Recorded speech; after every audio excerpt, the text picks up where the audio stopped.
I'm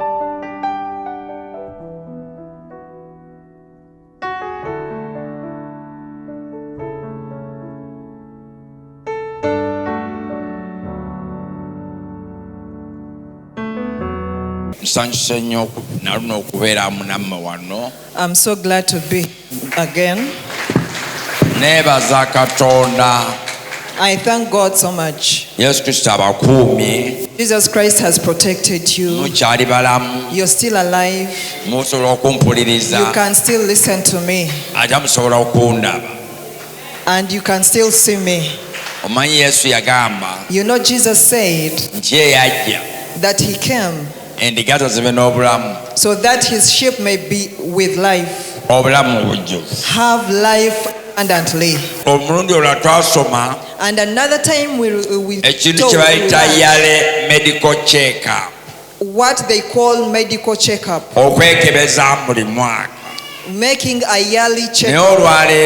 And today I want us to talk about pressure. We shall talk about other things another time. And twice in a month, we are going to be coming here to teach you. Because the Bible says in Hosea that my people perish for lack of knowledge. You will have knowledge. But as I was coming, I met my friend JB Buyinza. And I told him, come, let's go to church because you are going to be taught. But he lost someone. And he told me his mother has ulcers. And he has told me that mom is here. So let me first talk about ulcers. You all know about ulcers. What is ulcer? Ulcers are wounds in the stomach. Duodenum. Sorry. So ulcer is a heartburn. What you feel above the stomach. Sichinyola, I'm sorry. Ulcer, it is a heartburn. It's not a twist. Sichinyola. Ulcer does not make your stomach to swell. Kubanga gubamu kamungi mu lubuto, which is in the large intestine. You know the bacteria in the intestine breaking down the feces, so they make the gas. When you're constipating, when they multiply, they make a lot of gas, and that's the gas that disturbs you, and you start swelling the stomach. That's what is called flatulence. You don't diurete, and they don't make you to pass blood. Even though you're bleeding. Because when blood gets into the intestine, it is broken down, and you pass black pupu, which is like chorus or charcoal. It is called melina. But why do people get ulcers? All of us, our stomachs have acid, which is called hydrochloric acid, and the enzyme which is called pepsin.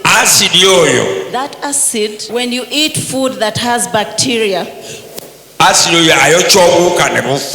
acid burns the bacteria and they die. And it breaks the food. And that food is broken down in the intestine. eyingizibwa mu musaayi. Then after being digested, it goes into the blood. Naye abantu abamu But some people, embuto zaabwe ennafu, their stomachs are weak. Kati acid bw'asigalamu yekka, when acid remains there, ababula olususu lw'olubuto, it burns the lining of the stomach.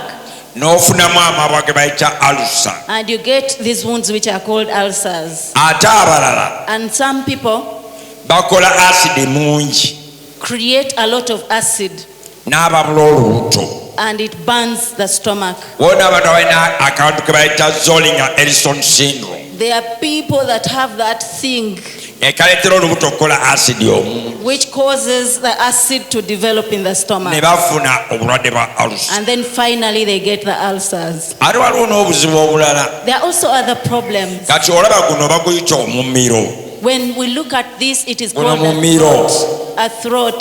Naye gwegatta ku lubuto wano, But it joins the stomach around here. waliwo akaggi ke bayita cardiac sphincter. And there is a door there which is called cardiac sphincter. Naye abantu abamu But some people, akaggi kano kaanafuwa, that door is weak in them. kalegaya, It is weak. kati bw'aba akutama So when they bend ng'alina byakola yeefulukuta, while walking, kati asidi ng'aserengeta mu miro, that acid goes down the throat n'agubabula okutuukira ddala eno. and it burns it up to here.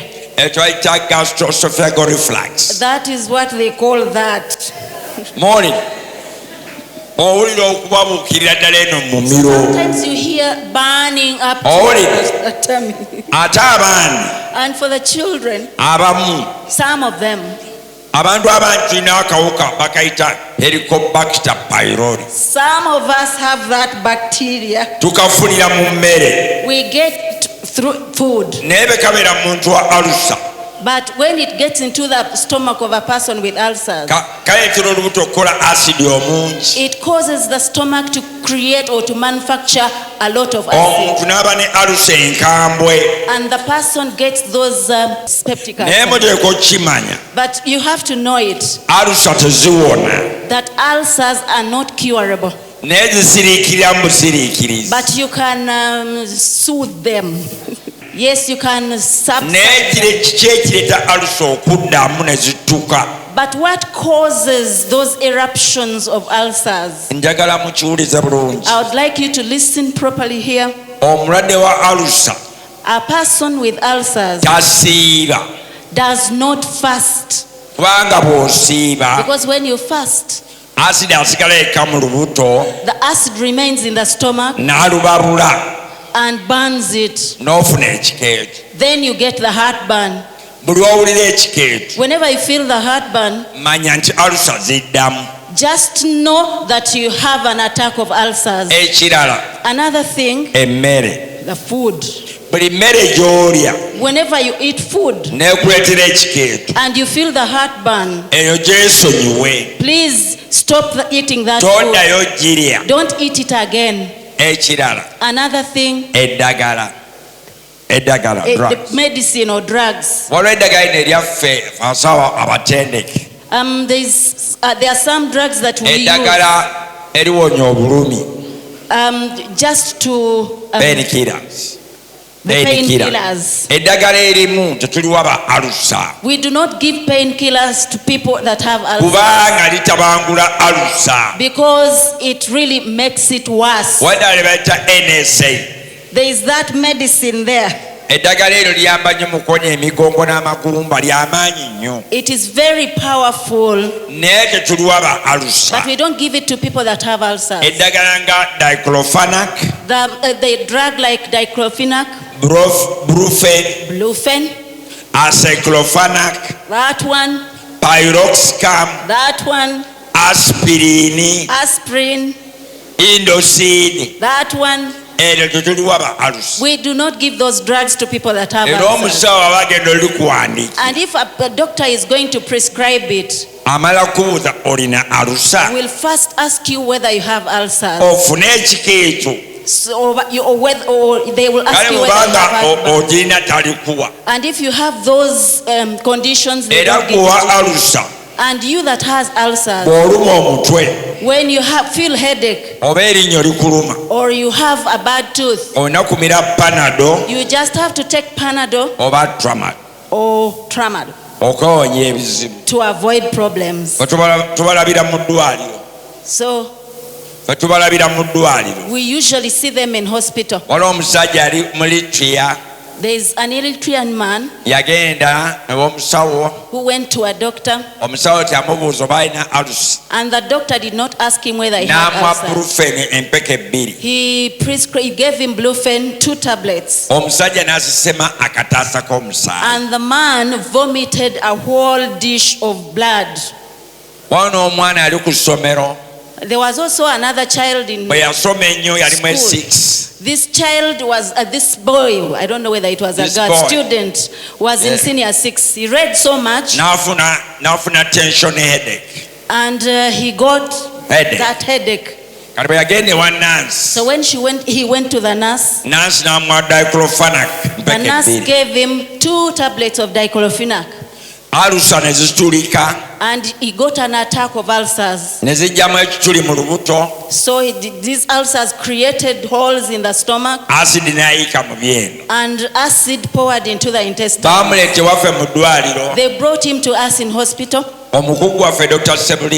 Our boss, Dr. Sebuliba, operated upon him, and then closed the whole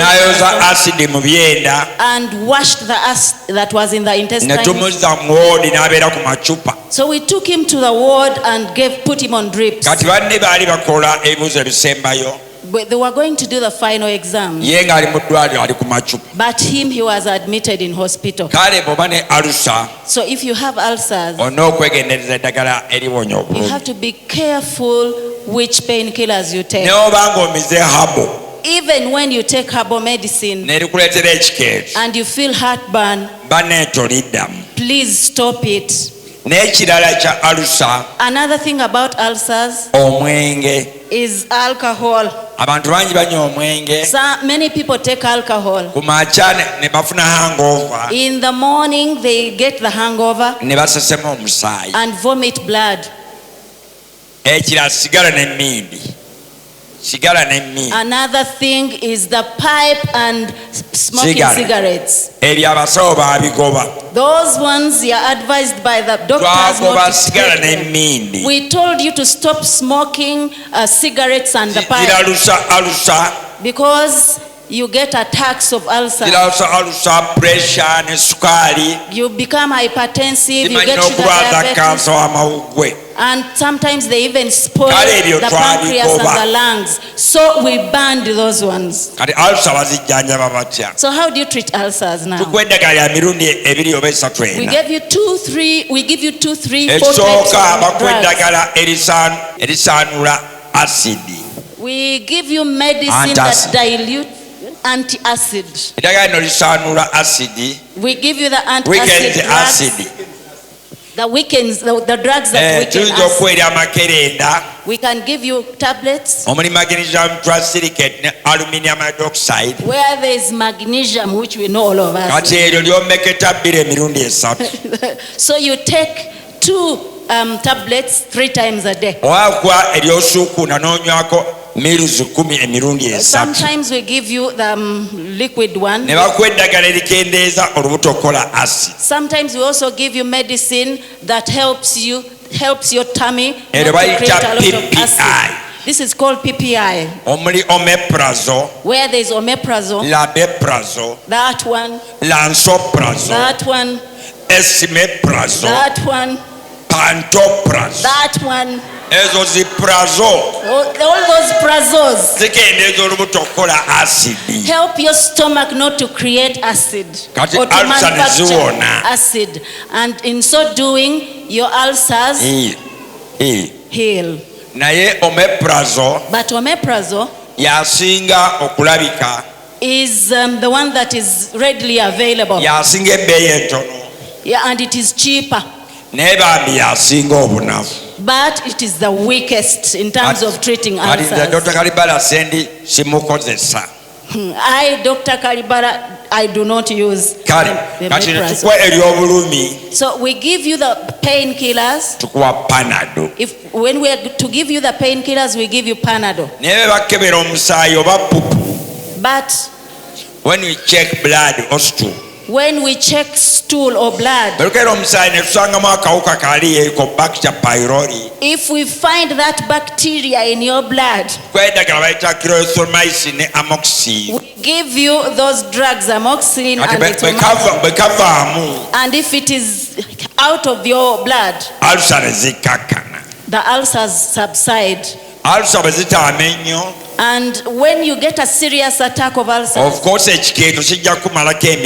definitely you'll be uneasy because you'll be feeling that heartburn all the time. Sometimes you may bleed. If the bleeding is mild,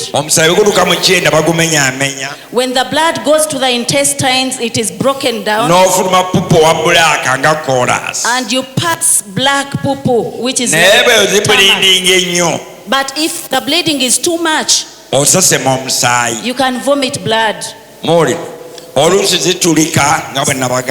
Sometimes they rupture, like I told you, and create a hole in the stomach. Then you become an emergency. You have to be held by people, supported by people. And when people support you and bring you to hospital, we take you to the theater for an operation. But I want you to understand this very well. Our mom is also around. For the elderly people, the elderly, if you are 45, 55 and above, and you have a problem of ulcers, you have to come to hospital and we will try to scan what is there. We look there. They do endoscopy.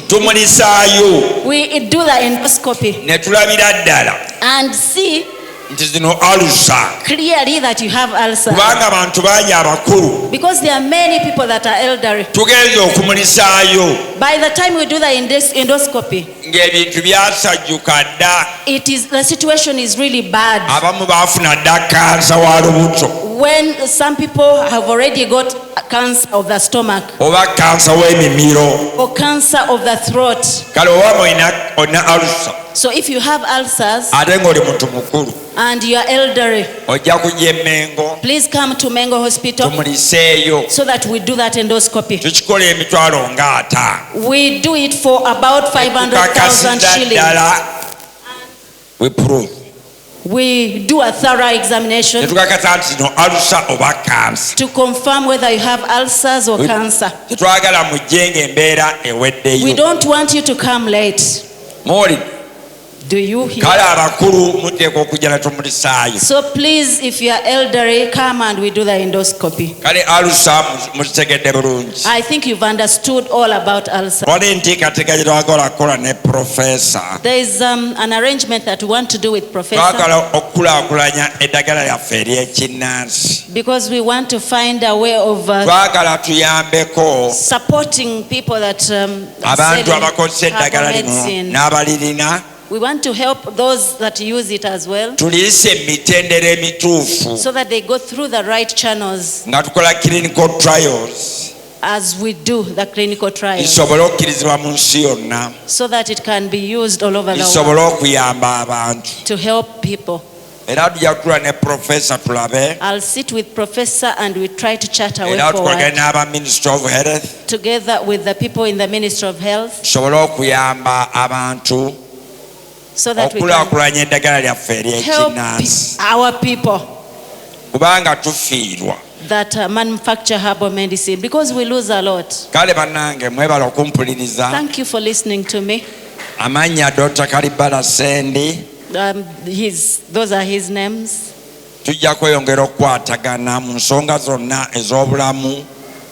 We shall continue talking about health issues and God. Because we, the doctors, work with God. If God does not build a house, the builders build in vain. God bless you and be well.